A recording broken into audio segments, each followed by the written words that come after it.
Olá, pessoal! Os hidrocarbonetos, cujos átomos de carbono se unem por ligações simples e se arranjam em anéis, são chamados de alcanos cíclicos, carbocíclicos ou ainda cicloalcanos. Os compostos orgânicos naturais, em sua grande maioria, são cíclicos. Na verdade, as funções biológicas fundamentais que dependem da química desses compostos cíclicos são tantas que a vida, como a conhecemos, não poderia existir na sua ausência. A vida só existe da forma como é devido a esses compostos cíclicos. Então, nesse vídeo, eu quero falar com vocês sobre o nome desses compostos cíclicos, as propriedades físicas e os detalhes estruturais e as características conformacionais desses cicloalcanos. E devido à sua natureza cíclica, os compostos dessa classe podem existir outros tipos de tensão da cadeia de carbonos, a tensão angular e a tensão entre os anéis. Durante o século XIX, acreditava-se incorretamente, como veremos mais adiante nesse vídeo, que os anéis dos cicloalcanos eram planares. Eram todos planares, desde o ciclopropano, passando pelo ciclohexano, ciclooctano e anéis com maior número de carbono do que esses que eu estou colocando aqui como exemplo.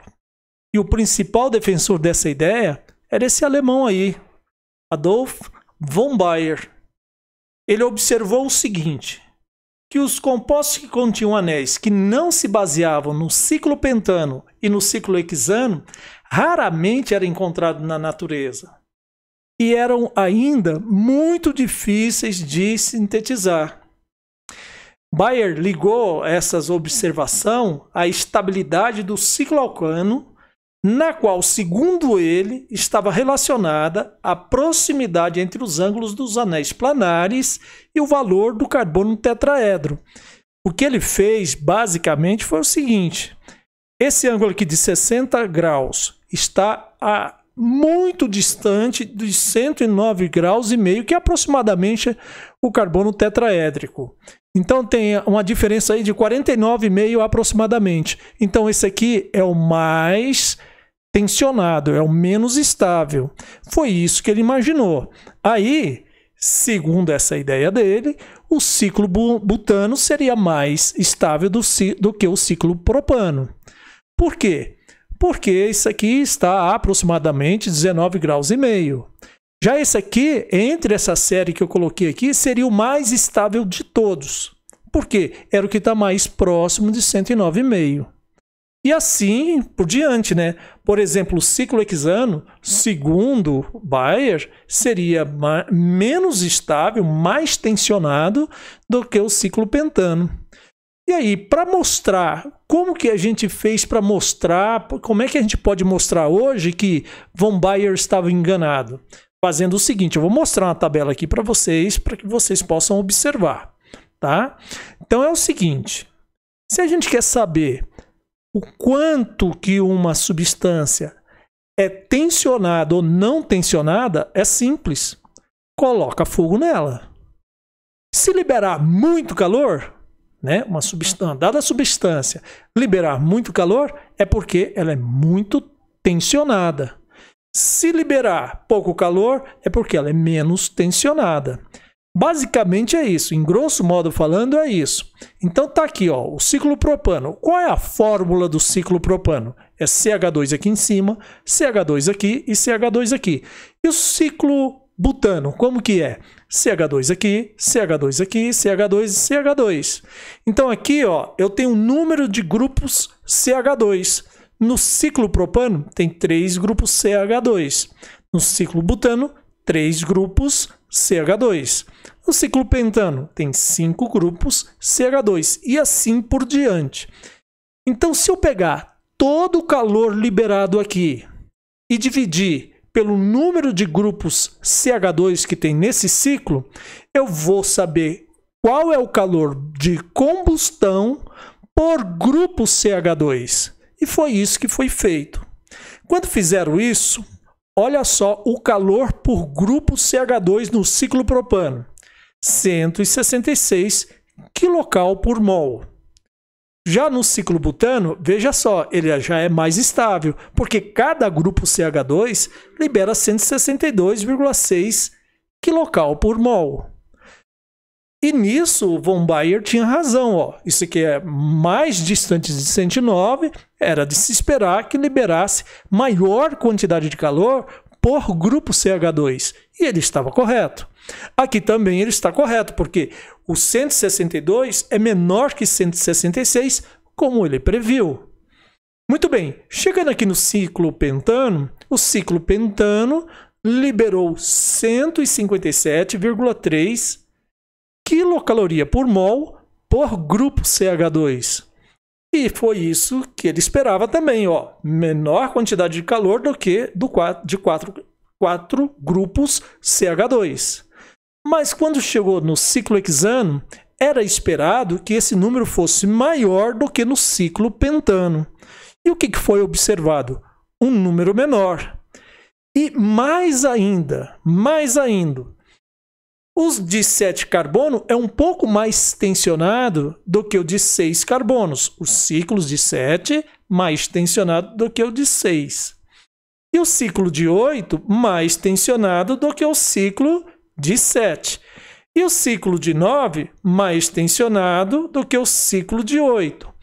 A partir de 10, 11 carbonos, aí essa tensão por grupo CH2 se igualava ao ciclo hexano. A questão é, como explicar essa não observação que von Baeyer previu? É isso que nós vamos ver nos próximos slides. Nós vamos então começar a nossa análise conformacional do ciclo alcanos pelo ciclo propano. Veja aqui o ciclo propano, que esses 3 carbonos estão num mesmo plano, ou seja, eles são coplanares. E outra observação muito importante é que esse hidrogênio em relação a esse hidrogênio, em relação a esse hidrogênio e esse aqui em relação a esse, eles são todos eles em conformação em coincidência. Eu não sei se você se lembra daquele vídeo que eu fiz sobre análise conformacional do etano, que quando esses hidrogênios estão em coincidência, ele gera uma tensão maior no anel. Eu posso também desenhar esse anel na forma de Newman, na projeção de Newman.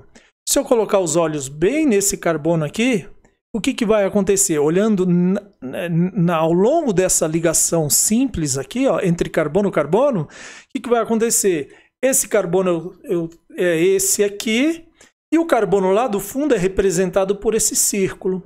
Eles estão em coincidência. Outra observação interessante é o seguinte, com relação ao ângulo dessa ligação. A esse ângulo que aqui está, ou esse ângulo aqui, que eu vou representar já para vocês. Imagina o seguinte, que eu quebrei essa ligação aqui, e agora estou representando o ciclo propano nessa forma ligeiramente aberta aqui. Veja que esse ângulo aqui deveria ser de 109 graus e meio aproximadamente. Agora, para eu pegar esse carbono, mais esse carbono e trazer aqui no sentido do carbono aqui de baixo e esse aqui para o sentido do carbono lá de cima, mais ou menos assim, vai ocorrer uma torção dessa ligação, como eu vou mostrar nessa imagem aqui. Essa torção que é observada aqui, a gente chama de energia torsional. Uma tensão pela torção da ligação. Essa ligação fica meio curvada assim, ó. Não é uma ligação reta como aquela que ocorre, por exemplo, no etano, no propano, no butano e nas demais substâncias.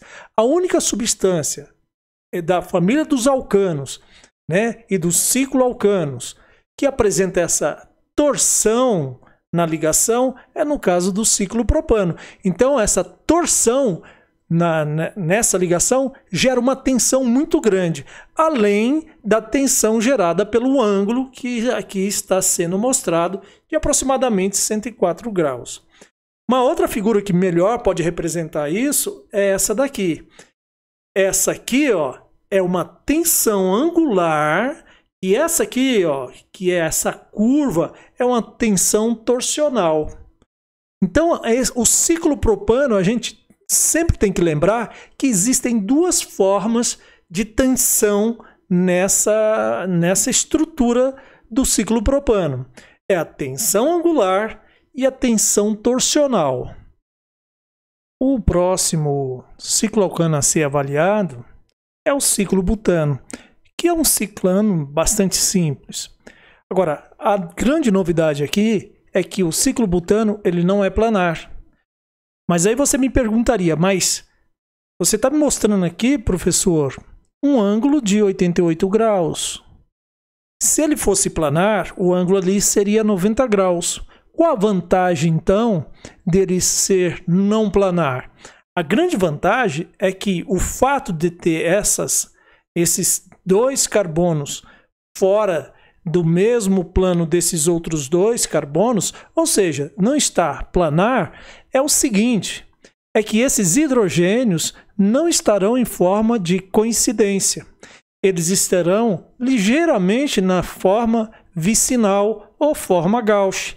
E isso alivia a tensão torsional que seria gerada muito grande, porque seriam 1, 2, 3, 4, 5, 6, 7, 8 átomos de hidrogênio, tudo em forma de coincidência. Isso geraria uma tensão torsional elevada. Por isso que é mais vantagem para o ciclo butano não ser planar. Após a análise do ciclo propano e do ciclo butano, chegamos agora ao ciclo pentano. O ciclo pentano também está fora do plano. Por que ele está fora do plano? Para aliviar a tensão que geraria caso fosse planar. O que ia acontecer? Esses hidrogênios daqui da parte de cima e os de baixo aqui estariam todos em coincidência, gerando uma tensão torsional muito grande. Grave isso, que a forma de coincidência desses hidrogênios nos ciclanos gera uma tensão torsional, ou seja, a ligação se torce. Já aqui no ciclo butano, quer dizer, no ciclo pentano, só vai existir uma fraca tensão angular, porque esse ângulo aqui, ó, chega a quase 109 graus e meio. Então o ciclo pentano é bem simples. Agora, nós vamos para um estudo muito detalhado do ciclo hexano. Mas no caso do ciclo hexano, eu vou fazer um novo vídeo só para o ciclo hexano, tá bem? Então, eu vou deixar esse vídeo aí na descrição do vídeo. E se vocês compreenderam esse vídeo ou quer tirar qualquer tipo de dúvida, comenta aí nos comentários ou entre em contato com o professor pelo nosso grupo lá no WhatsApp. Um abraço a todos e até o próximo vídeo.